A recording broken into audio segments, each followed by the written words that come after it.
तो जैसा कि लास्ट एपिसोड में हमने देखा था कि इनफेंग घोस्ट क्लैन के 6 असासिन्स ने मिलकर युनफेई पर अटैक करना शुरू कर दिए। वहीं पर शाओहिंग का सर्वेंट मास्टर लियो भी उस पर अटैक करते हुए क्लिफ से नीचे पुश कर चुका। हालांकि किंग लियान ने समय रहते वहां आकर युनफेई को बचा लिया। साथ ही साथ यहाँ पर युनफेई ने कीशन फ्लावर को रिफाइन करते हुए डीमन ब्लड मेल्टिंग मंत्र आर्ट को मास्टर कर लिया, जिसके चलते वो काफी ज्यादा पावरफुल बन चुका था। और फिर उसने इनफेंग क्लैन के 4 लोगों को खत्म करते हुए वो अपने दोस्तों के साथ ये क्लैन पहुंच जाता है, जहाँ पर लीजिंग ट्रेजर हॉल की मास्टर शाओजियान उसी का इंतजार कर रही थी। उसे युनफेई से एक मदद चाहिए थी। अब आगे तो इस एपिसोड की शुरुआत में हमें लिंजिंग ट्रेजर हॉल दिखाया गया, जहाँ पर शाओजियान युनफेई को लेकर पहुंच चुकी थी। मगर उसके वहाँ आते साथ ही एक मास्टर ने अचानक से युनफेई पर हमले करना शुरू कर दिए। वो बंदा अपनी पावर्स को एक्टिवेट करते हुए युनफेई पर बड़ी तेजी के साथ पंचेस हिट करने की कोशिश करने लगा, मगर युनफेई भी उतनी ही तेज रफ्तार के साथ उसके हर एक अटैक को डॉज करते जा रहा था। उसे तो ये समझ नहीं आ रहा था कि ये बंदा अचानक से मुझ पर हमले क्यों करने लगा। दरअसल इनका नाम था एल्डर नाई। वो कहने लगा कि हमारी मास्टर की तबीयत काफी ज्यादा खराब है, तो कोई भी उन्हें देखने नहीं आ सकता। यहाँ पर युनफेई तुरंत ही समझ गया कि ये बंदा सेलेस्टियल रेल्म का मास्टर है। उतने में ही शाओजियान बीच में आकर एल्डर नाई को बताने लगी कि मैंने युनफेई को यहाँ पर इनवाइट किया था। इनके पास गजब की हीलिंग एबिलिटीज है, तो मैं चाहती हूँ कि मेरे भाई का इलाज इनके हाथों से हो। जिस पर एल्डर नाई युनफेई का मजाक उड़ाते हुए कहने लगे कि ये बच्चा तो अभी तक अर्थ रेल्म पर भी नहीं पहुँचा, तो भला ये मेरे यंग मास्टर का इलाज कैसे कर पाएगा। जो सुनकर युनफेई कहने लगा कि अगर आपको मेरी ट्रीटमेंट पर भरोसा नहीं तो फिर मेरा यहाँ से जाना ही सही रहेगा। मगर शाओजियान ने तुरंत ही उसे रोक लिया। वो कह रही थी कि एल्डर नाई के बदले मैं तुम्हारे सामने माफी मांगती हूँ, प्लीज यहाँ से मत जाओ। साथ ही साथ वो एल्डर नाई से कहने लगे कि मेरे भाई की जान खतरे में है, तो कम से कम आपने युनफेई को एक मौका देना चाहिए, शायद अभी भी उसके बचने की उम्मीद हो। जो सुनते साथ ही एल्डर नाई काफी ज्यादा मायूस हो गए। यहाँ पर युनफेई अपनी इमॉर्टल आई का इस्तेमाल करते हुए उस बंदे की बॉडी को स्कैन करने लगा, और उतने में युनफेई को उसके दिल पर वॉइड सेंटीपीड का जहर नजर आता है। वो कह रहा था कि इस बंदे पर तो सबसे खतरनाक जानलेवा पॉइजन से अटैक किया गया है, इसे वॉइड सेंटीपीड पॉइजन के नाम से जाना जाता। जो सुनते साथ ही एल्डर नाई काफी ज्यादा हैरान हो गए। वो कह रहे थे लड़के तुमने तो 1 सेकंड के अंदर ही इस पॉइजन का नाम भी पता कर लिया। यहाँ पर युनफेई बताने लगा कि इस पॉइजन का ना ही कोई स्मेल होता है और ना ही कोई रंग होता है, इसलिए कोई भी हीलर इसे आसानी से आइडेंटिफाई नहीं कर सकता। और फिर ये पॉइजन धीरे धीरे करके अपने विक्टिम की बॉडी को पूरी तरह से डिस्ट्रॉय कर देगा। ये बंदा 7 दिनों से इस पॉइजन की गिरफ्त में है। अगर 3 दिनों के अंदर इसके पॉइजन को न्यूट्रलाइज नहीं किया गया तो फिर इसकी मौत हो जाएगी। जो सुनते साथ ही एल्डर नाई काफी ज्यादा पैनिक होते हुए युनफेई से पूछने लगा कि क्या आपके पास इस पॉइजन को ट्रीट करने का कोई तरीका है। जिस पर युनफेई कहने लगा कि आपको परेशान होने की कोई जरूरत नहीं, अगर मैंने इस पॉइजन को आइडेंटिफाई किया है तो मैं ही इसे क्योर करूंगा। तो एल्डर नाई तुरंत ही युनफेई के सामने माफी मांगने लगे। वो कहते हैं कि मैं अंधा था जो आपके एबिलिटीज को पहचान नहीं पाया, प्लीज मेरी सारी कड़वी बातों को नजरअंदाज करके हमारे यंग मास्टर को हील कीजिए। अगर आपने इनकी जान बचा ली तो मैं जिंदगी भर आपका एहसान मंद रहूंगा। यहाँ पर युनफेई सोच रहा था कि ये बंदा एक सेलेस्टियल रेल्म का मास्टर है, साथ ही साथ लीजिंग ट्रेजर हॉल का चीफ भी, मगर इसमें तो जरा भी घमंड नहीं। अगर ये अपने यंग मास्टर को बचाने के लिए इतना ज्यादा डेस्परेट है तो जरूर से ये यंग मास्टर भी काफी ज्यादा रहमदिल होगा। तो युनफेई तुरंत ही उन्हें राइज कराते हुए कहने लगा कि आपको मेरे सामने अपना सिर झुकाने की कोई जरूरत नहीं, इस यंग मास्टर की जान बचाना तो मेरा फर्ज बनता है। अगर हेवन ने मुझे हीलिंग की एबिलिटीज दी है तो मैं उसका जरूर से फायदा उठाऊंगा। और अब युनफेई हम ऑडियंस को बताने लगा कि ये बंदा एक बहुत बड़ी पोजीशन वाला ऑफिसर है। अब तुम लोग बताओ मैं एक पावरफुल और रहमदिल बंदे को मना कैसे कर सकता हूँ। उतने में शाओजियान ने अपने भाई को बेड पर बिठा दिया और फिर युनफेई शूमी फिंगर्स टेक्निक का इस्तेमाल करते हुए उस बंदे के एक्यूपॉइंट्स को टेम्पर करने लगा। उसके ऐसा करते साथ ही उस बंदे को काफी ज्यादा तकलीफ होने लगी और फिर अपने डिवाइन पावर का इस्तेमाल करते हुए युनफेई ने उस पर एक जोरदार पाम अटैक कर दिया, जिसके चलते पॉइजनस वॉइड सेंटीपीड फटाक से बाहर आ गई। तो युनफेई अपनी एक ही स्ट्राइक का इस्तेमाल करते हुए उस सेंटीपीड को वहीं पर डिस्ट्रॉय कर देता है। साथ ही साथ वो शाओजियान को बताने लगा कि तुम्हारी भाई की बॉडी से मैंने सारा पॉइजन एक्सपेल कर दिया, बस कुछ ही दिनों में इसकी पावर दोबारा से रिकवर हो जाएगी। यहाँ पर एल्डर नाई और शाओचियान तो यंग मास्टर को होश में आता हुआ देखकर काफी ज्यादा खुश हो गए। शाओचियान उसे बताने लगी कि तुम्हारे अंदर एक व्हाइट सेंटीपीड का पॉइजन था, जिसे यंग मास्टर युनफे ने अपनी जादुई स्किल्स का इस्तेमाल करके हटा दिया है। इन्होंने ही तुम्हारी जान बचाई, तो जल्दी से इनका शुक्रिया अदा करो। जो सुनते साथ ही वो यंग मास्टर युनफे से कहने लगा कि आप तो इतनी कम एज में एक हीरो जैसा काम कर रहे, आपके इस रहमदिली के लिए मैं हमेशा आपका शुक्रगुजार रहूंगा। मैं वादा करता हूँ कि एक दिन आपके इस एहसान को जरूर से रीपे करूंगा। जिस पर युनफे कहता है कि ना, इसकी कोई जरूरत नहीं। खैर, तुम्हें देखकर ही पता चल रहा कि तुम एक एक्स्ट्राऑर्डिनरी इंसान हो। सो अगर तुम चाहो तो हम दोनों दोस्त बन सकते। जो सुनते साथ ही वो बंदा भी काफी ज्यादा खुश हो गया। वो कह रहा था, ठीक है, आज के बाद तुम मुझे थर्ड ब्रदर बुलाओगे। वैसे तुम्हारी एज काफी कम होने के बावजूद भी तुमने अच्छी खासी हीलिंग एबिलिटीज को पजेस किया। इससे ये बात साबित होती है कि तुम एक जीनियस हो। सो अगर तुम दिलचस्प हो तो मैं तुम्हें इंपीरियल सिटी ले जाना चाहूंगा। वहाँ पर तुम अपनी किस्मत को आजमा सकते हो। तो युनफे भी तुरंत ही इसके लिए राजी हो गया। वो कह रहा था कि फ्यूचर में मैं जरूर से आपके साथ इंपीरियल सिटी जाऊंगा। जिसके बाद वो इन सभी को ग्रीट करते हुए वहाँ से रवाना हो गया। अब हॉल से बाहर आने के बाद शाओचियान युनफे से कहने लगी कि आपने मेरे भाई का इलाज किया था, प्लीज इस बात को सीक्रेट रखिए। अगर हमारे दुश्मनों को पता चला कि वो क्योर हो चुका है तो वो दोबारा से उस पर हमला कर सकते। तो युनफे ने भी उससे वादा किया कि वो किसी के सामने इस बात को रिवील नहीं करेगा। साथ ही वो शाओचियान को एक एलिक्सर देते हुए कहने लगा कि मैंने स्पेशली तुम्हारे लिए प्रिपेयर किया था। इसे कंज्यूम करते साथ ही तुम्हारा क्रॉनिक इलनेस पूरी तरह से क्योर हो जाएगा। जो देखकर ही शाओचियान काफी ज्यादा इमोशनल हो गई। वो युनफे से कहती कि मुझे समझ ही नहीं आ रहा कि मैं आपका शुक्रिया अदा कैसे करूँ। आपने मेरे भाई की जान बचाई और मेरी भी मदद की, जिसके लिए हमारा लिंजिंग ट्रेजर हॉल हमेशा आपका शुक्रगुजार रहेगा। वैसे मुझे हाल ही में पता चला कि तीनों क्लैंस ने मिलकर आपके खिलाफ एक बहुत ही इवल प्लानिंग बनाई। वो लोग स्पिरिचुअल माइंड कॉन्टेस्ट में आप पर अटैक करेंगे, तो आपको उस कॉन्टेस्ट में काफी ज्यादा चौकन्ना रहना पड़ेगा। जिस पर युनफे हंसते हुए कहने लगा कि मिस शाओचियान, आप मेरी फिक्र बिल्कुल भी मत करो। स्पिरिचुअल माइंड कॉन्टेस्ट में मैं इन तीनों क्लैंस को सबक सिखाऊंगा।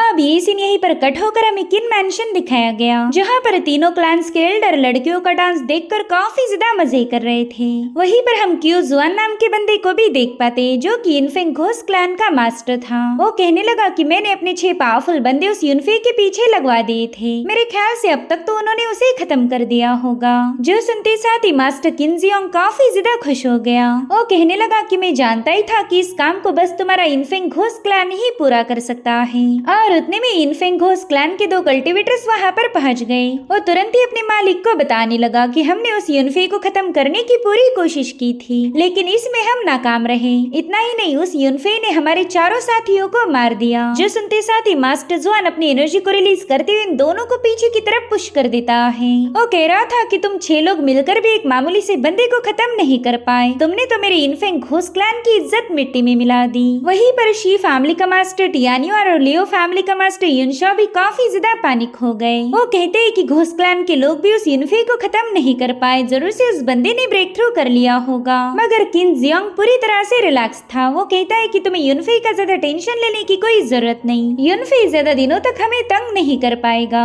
क्योंकि मेरे बेटे किनान ने कल रात ही एक और ब्रेक थ्रू किया। जो सुनते साथ ही सभी लोग काफी ज्यादा खुश हो गए। लियो युनशा कह रहा था कि वाकई आपका बेटा तो एक जीनियस है। उसने इतनी कम एज में ही हेवनली स्पिरिट बॉडी को अवेकन किया और अब उसी हेवनली बॉडी की वजह से वो लगातार ब्रेक थ्रू करते जा रहा। उसकी कल्टीवेशन की स्पीड तो हम सभी को बीट कर देगी। तभी जियोंग ने उन्हें एक और खबर सुनाई। वो कह रहा था कि हमारे कॉन्टिनेंट के सबसे पावरफुल चारों फैक्शंस किनान को अपना डिसाइपल बनाना चाहते हैं। इनफैक्ट उन सभी लोगों ने किनान के लिए इनविटेशन भेजे, मगर अभी तक मैंने फैसला नहीं लिया कि किनान किस सेक्ट को ज्वाइन करेगा। इसका फैसला तो मैं स्पिरिचुअल माइंड कॉन्टेस्ट होने के बाद ही ले सकता हूँ। तो मैंने उन चारों फैक्शंस के मास्टर्स को स्पिरिचुअल माइंड कॉन्टेस्ट देखने के लिए बुला लिया। जो सुनते साथ ही शी टियान युआन तो और भी ज्यादा एक्साइटेड हो गया। वो कह रहा था कि इस कॉन्टेस्ट में हम जरूर से ये क्लैन का सफाया कर देंगे। जिस पर जियोंग कह रहा था, हाँ बिल्कुल, मुसीबत की जड़ को सही वक्त पर काटना ही सही रहता, वरना आगे चलकर वो युनफे हमारे लिए खतरा बन जाएगा।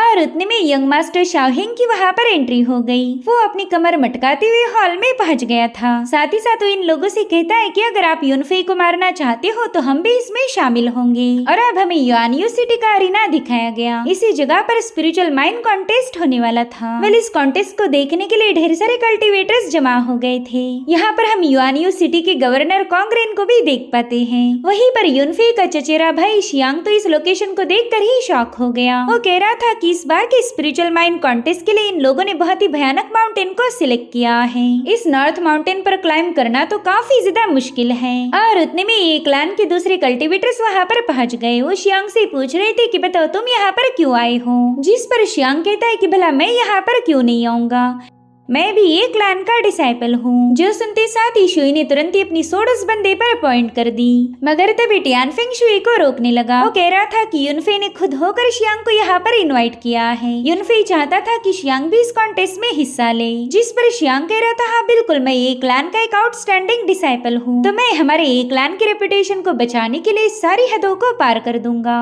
जो सुनते साथ ही ये फान उसे धमकाने लगा कि आज गलती से भी यहाँ पर कोई तमाशा खड़ा मत करना, अगर तुमने ऐसा कुछ किया तो फिर मैं अपने हाथों से तुम्हारी खाल उधेड़ूंगा। तभी टियानफेंग कहता है फान तुम बिल्कुल फिक्र मत करो, मैं ही हमारी टीम को लीड करने वाला हूँ, तो मैं शियांग पर पूरी नजर रखूंगा। जिस पर इरफान कह रहा था ठीक है, लेकिन युनफे अभी तक नहीं आया, कहीं ऐसा तो नहीं क्यों एकदम लास्ट मोमेंट पर हीरो जैसी एंट्री मारेगा। और उतने में युनफे की वहाँ पर एंट्री हो गई। वो कह रहा था हीरो तो मैं हुई, लेकिन हमेशा स्टाइल मारना मुझे पसंद नहीं। खैर मुझे यहाँ आने में देर इसलिए लगी क्योंकि मैं इस कॉन्टेस्ट के लिए एक सीक्रेट वेपन को प्रिपेयर कर रहा था। जो सुनते साथ ही इरफान तो इस सीक्रेट वेपन को देखने के लिए काफी ज्यादा एक्साइटेड हो गया। इधर गवर्नर कांग्रेन ने तुरंत ही अनाउंसमेंट करना शुरू कर दी। वो सभी कल्टीवेटर्स को बता रहा था कि स्पिरिचुअल माइन का कॉन्टेस्ट 3 सालों में एक बार किया जाता है, लेकिन इस बार का कॉन्टेस्ट काफी ज्यादा स्पेशल होगा क्योंकि हमारी युआनयू सिटी में एक बहुत ही रेयर हेवनली स्पिरिट बॉडी पाई गई है। वो कल्टीवेटर ऑलरेडी इतना ज्यादा टैलेंटेड है कि हमें उसी की वजह से इस कॉन्टेस्ट को और भी ज्यादा मुश्किल बनाना पड़ा, तो हमने इस बार कॉन्टेस्ट के लिए नॉर्थ माउंटेन को सिलेक्ट किया है। साथ ही इस बार के कॉन्टेस्ट के रूल्स भी काफी ज्यादा सिंपल है। इसमें चारों क्लैंस को एक एक फ्लैग दिया जाएगा। जो भी क्लैन सबसे पहला नॉर्थ माउंटेन पर मौजूद कोल्ड्रन में इस फ्लैग को सेटअप करेगा वही इस मुकाबले को जीत जाएगा। साथ ही कॉन्टेस्ट के दरमियान एक क्लैन दूसरे क्लैन पर अटैक कर सकता है। तुम लोग चाहे जितनी मर्जी उतनी फाइट कर सकते हो, बस इसमें एक ही रूल है, तुम्हारे क्लैन का फ्लैग डिस्ट्रॉय नहीं होना चाहिए। अगर ऐसा हुआ तो वो क्लैन एलिमिनेट हो जाएगा। साथ ही इस कॉन्टेस्ट में 20 साल के अंडर वाले कल्टीवेटर्स ही पार्टिसिपेट कर सकते। इतना ही नहीं, अगर मुकाबले के दौरान तुमने किसी को खत्म भी कर दिया तो भी तुम पर कोई एक्शन लिया नहीं जाएगा। अभी सुनते साथ ही सभी कल्टीवेटर्स पैनिक हो गए क्योंकि ऐसा रूल पहले कभी नहीं था। वहीं पर युनफे के फादर टियानपेंग भी इन रूल्स को सुनकर काफी ज्यादा हैरान थे। वो कह रहे थे कि इस बार के कॉन्टेस्ट के रूल्स को बड़े ही ब्रूटल तरीके से तोड़ मरोड़ दिया। शायद आपको आपके कल्टीवेटर्स पर कुछ ज्यादा ही भरोसा है। दरअसल ये सारी करामत थी इन 3 क्लैंस की। ये किसी भी कीमत पर एक क्लैन को डिस्ट्रॉय करना चाहते हैं, तो कॉन्टेस्ट से बेहतर मौका इन्हें नहीं मिलने वाला। यहाँ पर किन्जियांग टियानपेंग से कहने लगा कि शायद तुम्हें अपनी फ्यूचर यंगर जनरेशन पर जरा भी भरोसा नहीं। अगर तुम्हें डर लग रहा कि तुम्हारे लूजर्स की फौज इस कॉन्टेस्ट में मारी जाएगी तो अभी भी वक्त है। तुम्हारा क्लैन अभी के अभी सबमिट करके इस कॉन्टेस्ट से बाहर जा सकता। जिस पर टियानपेंग कह रहे थे किन्जियांग तुम्हारे मुँह से ऐसी बहादुरी वाली बातें बिल्कुल भी शोभा नहीं देती। मेरे क्लैन को लूजर बोलने से पहले तुमने अपने बेटे के बारे में सोचना चाहिए। लास्ट टाइम हुए कॉन्टेस्ट में वो मेरे बेटे युनफे के सामने हार गया था। जो सुनते साथ ही टियानयुआन टियानपेंग पर भड़क गया। वो कह रहा था कि किनान एक जीनियस है, तो तुम उसके बारे में बिल्कुल भी बकवास नहीं कर सकते। तभी कांग्रेन बीच में आते हुए कहने लगा कि आप सभी मास्टर शांत हो जाएं। अगर आप जैसे सीनियर्स ही झगड़ने लगे तो फिर बाकी के कल्टीवेटर्स आपसे इंस्पायर कैसे होंगे। क्यों ना इस बहस को यहीं पर खत्म करके कॉन्टेस्ट की शुरुआत की जाए। और उतने में इलियो क्लैन के एल्डर ने अपने क्लैन का फ्लैग सीधे मुबाई की तरफ पास कर दिया, तो मुबाई भी सभी कल्टीवेटर्स के सामने शाइनिंग मारते हुए उस फ्लैग की तरफ आगे बढ़ता है। यहाँ पर उसने सोर्ड्स को सीढ़ियों जैसा यूज किया था और फाइनली वो उस फ्लैग को ग्रैब करके सीधा अरीना में आ गया। सभी लोग मुबाई के लिए चीयर्स कर रहे थे। जिसके बाद शी फैमिली का एल्डर टियानयुआन भी अपनी बेटी की तरफ अपने क्लैन का फ्लैग थ्रो करता है, जो कि शाओ ने अपनी पावर्स को एक्टिवेट करते हुए तुरंत ही छलांग लगाकर उसे ग्रैब कर लिया। वेल ये वही बंदी है जिसके साथ युनफे ने अपनी एंगेजमेंट ब्रेक कर दी थी।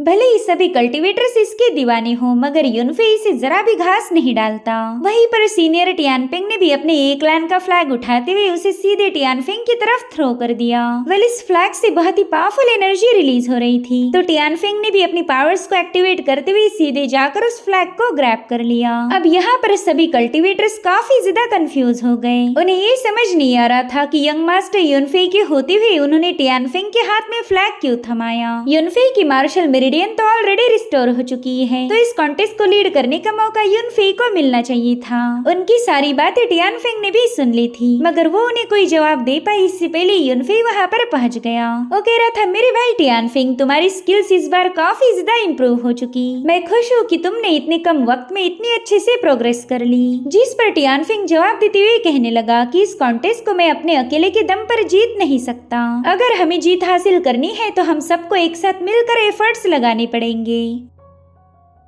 जो सुनते साथ ही शियांग कहने लगा कि अगर ऐसी बात थी तो फिर तुम लोगों ने मुझे इस टीम का लीडर बनाना चाहिए था। मगर इन सभी लोगों ने शियांग की बातों को फुल टू इग्नोर मार दिया। वही दूसरी तरफ किन जियांग मास्टर टियानफेंग से कहने लगा कि तुमने तो इस बार बहुत ही बड़ी गलती कर दी। इस कॉन्टेस्ट को जीतने के लिए एक पावरफुल योद्धा की जरूरत है, मगर फिर भी तुमने अपने जीनियस बेटे यूनफे को लीडर नहीं बनाया। अब तो तुम्हारे क्लैन के जीतने के चांसेस और भी ज्यादा कम हो गए। जिस पर टियानफेंग उसे करारा जवाब देते हुए बताते हैं कि मेरे ये क्लैन के सभी कल्टीवेटर्स टैलेंटेड हैं, और अगर बात टियानफेंग की जाए तो वो यंगर जनरेशन में सबसे बेस्ट है। उसका नेचर स्टेडी और मैच्योर है, तो ऐसा ही बंदा एक बेहतर टीम लीडर साबित हो सकता। जो सुनते साथ ही जियांग ने ताना मारते हुए कह रहा था कि तुम्हारे क्लैन में चाहे कितने भी जीनियस क्यों ना हो, आज तुम्हारी हार तो कंफर्म है। और अगर बात असली जीनियस की जाए तो वो बस एक है। और इतना कहते साथ ही उसने फुल टू जोश में आकर अपने किन फैमिली के फ्लैग को अपने बेटे किनान की तरफ रिलीज कर दिया। वो फ्लैग तो अपनी फुल एनर्जी को रिलीज करते हुए पूरे अरीना को शेक कर रहा था। कल्टीवेटर तो इस पावर को देखकर ही घबरा गए, और वहीं पर किनान ने भी उतने ही स्टाइल के साथ उस फ्लैग को ग्रैब कर लिया। यहाँ पर उसकी चैरियट को संभालने वाले बंदे बुरी तरह से घायल हो गए थे, तो उन्हें देखकर ही किनान कहने लगा कि तुम सिर्फ यूजलेस बेवकूफ हो जो मेरी चैरियट को भी उठा नहीं सकते। दरअसल किनान एक नंबर का रुथलेस और एरोगेंट बंदा था। वो यूनफे से कहने लगा कि बड़े ही अफसोस की बात है कि तुम इस टीम को लीड नहीं कर रहे, वरना तो मैं तुम्हें बड़े ही ब्रूटली खत्म करके तुम्हारे फ्लैग को डिस्ट्रॉय कर देता, और फिर तुम्हारे पीछे पीछे तुम्हारे एक क्लैन के सभी नमूने भी मारे जाते। यहाँ पर उसने अपने पावरफुल ऑरा से यूनफे के साथियों को पीछे की तरफ पुश कर दिया, मगर यूनफे पर इसका कोई असर नहीं होता। यूनफे उससे कहने लगा कि मेरे लीडर होने या ना होने से कोई फर्क नहीं पड़ने वाला, क्योंकि आखिरकार मैं ही तुझे हराने वाला हूँ। और यहाँ पर यूनफे ने भी अपने डिवाइन पावर्स को रिलीज करना शुरू कर दिया। इन दोनों की एनर्जी में काफी जबरदस्त क्लैश हो रहा था, मगर लोग तो बस किनान की ही तारीफें करने लगे, क्योंकि उसके पास हेवनली स्पिरिट बॉडी थी। साथ ही कुछ लोगों को इसमें मजा आने लगा। वो कहते हैं कि ये दोनों बचपन से राइवल्स हैं, तो इन दोनों की फाइट को विटनेस करने का मजा ही कुछ और होगा। यहाँ पर शाओ किनान को इम्प्रेस करने के लिए सीधे यूनफे को ताने मारने पहुंच गई। वो कह रही थी कि यूनफे, ऑलरेडी तुम इतने ज्यादा बदनाम हो, मुझे नहीं लगा था कि तुम इस पब्लिक इवेंट में शामिल होंगे। अगर तुम में जरा सा भी गुरूर बाकी है तो जल्दी से यहाँ से दफा हो जाओ। जिस पर यूनफे कहता है कि अगर तुम्हारी जैसी बेशरम लड़की यहाँ आ सकती है तो मैं क्यों नहीं आ सकता, और वैसे भी अगर रेपुटेशन की बात की जाए तो मेरे बारे में तुम्हारे जितने लजीज चर्चे नहीं होते।